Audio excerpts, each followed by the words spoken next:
Hi అండి, నమస్తే. ఈరోజు వీడియోలో వెరైటీగా బెండకాయ కూర చూపిస్తున్నాను.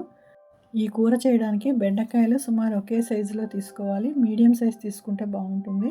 బెండకాయలు కూడా లేతగా ఉండేటట్టు చూసుకోండి. ముందుగా బెండకాయలన్నిటినీ శుభ్రంగా కడిగి ఆరబెట్టుకోవాలి. ఈ బెండకాయలు కింద తొడిమ కొద్దిగా కట్ చేసుకొని చాకుతోటి పైనుండి ఘాటులాగా పెట్టుకోవాలి. ఈ ఘాటు పెట్టేటప్పుడు రెండో వైపుకి వెళ్ళకూడదండి. పైనుండి కట్ చేసుకుని చివరి దాకా పెట్టుకోవాలి తప్పించి మొత్తం కింద దాకా వెళ్ళకూడదు. మనం పెట్టే ఘాటు కింద వరకు వెళ్ళిపోతే బెండకాయ ఓపెన్ అయిపోతుంది. అలా కాకుండా బెండకాయ మధ్యలోనే ఘాటు పెట్టుకొని చివరి దాకా తీసుకెళ్ళాలి. ఈ బెండకాయలో స్టఫ్ చేసుకోవడానికి అరకప్పు శనగపిండి తీసుకున్నాను. అందులో కొద్దిగా పసుపు, రుచికి సరిపడా ఉప్పు, కారం, 1 చెంచా ధనియాల పొడి ఇవన్నీ వేసుకొని కలుపుకోవాలి. అలాగే 1 చెంచా జీలకర్రని కొద్దిగా కచ్చా పచ్చాగా నూరుకొని 1/2 చెంచా జీలకర్ర పొడి ముందుగా కలుపుకోవాలి. మనం వేసుకున్న ఉప్పు కారాలన్నీ కలిసేటట్టు ఒకసారి బాగా కలుపుకోవాలి. ఈ శనగపిండి మిశ్రమంలో కొద్దిగా నూనె వేసుకొని కలుపుకోవాలి. నేను 2 చెంచాల నూనె వేసుకొని కలిపాను. మనం నూనె వేసి కలిపాక కొద్దిగా ప్రెషర్ ఇచ్చి కలపాలి. అలా కలపడం వల్ల నూనె అంతా పిండిలో బాగా కలుస్తుంది. ఇలా మనం పిండి అరచేతితోటి ఒక ముద్దలాగా చేస్తే ఆ ముద్ద ఊడిపోకుండా ఇలా గట్టిగా ఉండాలి. ఇప్పుడు మనం కలిపిన పిండిని ఈ ఒక్కొక్క బెండకాయ తీసుకొని అందులోకి స్టఫ్ చేసుకోవాలి. ఈ పని కొద్దిగా జాగ్రత్తగా చేసుకోవాలండి. ఎంతవరకు అయితే పిండి వెళ్ళగలదో అంత పిండి వేసి కొద్దిగా నొక్కి పక్కన పెట్టుకోవాలి. అన్ని బెండకాయల్లోకి ఇలాగే పిండి స్టఫ్ చేసుకోవాలి.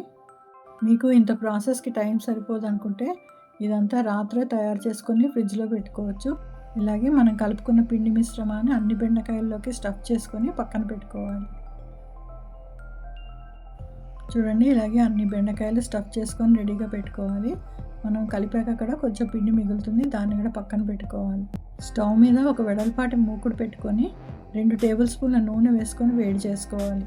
నూనె కొంచెం కాగాక మనం తయారు చేసి పెట్టుకున్న బెండకాయలన్నింటినీ ఇలా పక్కనే పేర్చుకోవాలి. అన్ని బెండకాయల మీద కొద్దిగా నూనె స్ప్రే చేసుకోవాలి. స్టవ్ని లో ఫ్లేమ్లోనే పెట్టుకొని బెండకాయలను 1 నిమిషం పాటు అలాగే వేగనివ్వాలి. 1 నిమిషం పాటు వేగాక మనం జాగ్రత్తగా మళ్ళీ ఒకసారి కలుపుకోవాలి. స్టవ్ని లో ఫ్లేమ్లోనే పెట్టుకోవాలండి. ఇలాగా 2 నిమిషాలకు ఒకసారి బెండకాయల్ని అటు ఇటు తిప్పుతూ ఉండాలి. మంచి రంగు వచ్చేదాకా వేయించుకోవాలి. ఈ బెండకాయలు వేగడానికి ఎక్కువ టైం ఏం పట్టదండి. సుమారు ఒక 20 నిమిషాల్లో వేగిపోతాయి. ఇలాగ లో ఫ్లేమ్లో పెట్టుకొని మధ్య మధ్యలో కలుపుకుంటూ ఉండాలి. బెండకాయలు వేగాయో లేదో చూడడానికి ఇలాగ కత్తితో ఒకసారి గుచ్చి చూస్తే అర్థమవుతుంది. ఇప్పుడు బెండకాయలు బాగా వేగాయండి. ఇప్పుడు మనం తయారు చేసుకున్న పిండి మిశ్రమం ఒక 2 టేబుల్ స్పూన్లు ఈ బెండకాయ కూర మీద వేసుకోవాలి. ఇలా వేసాక మళ్ళీ ఒకసారి జాగ్రత్తగా కలుపుకోవాలి. ఈ పిండంతా బెండకాయలకు పట్టేటట్టు మొత్తం ఒకసారి కలుపుకోవాలి.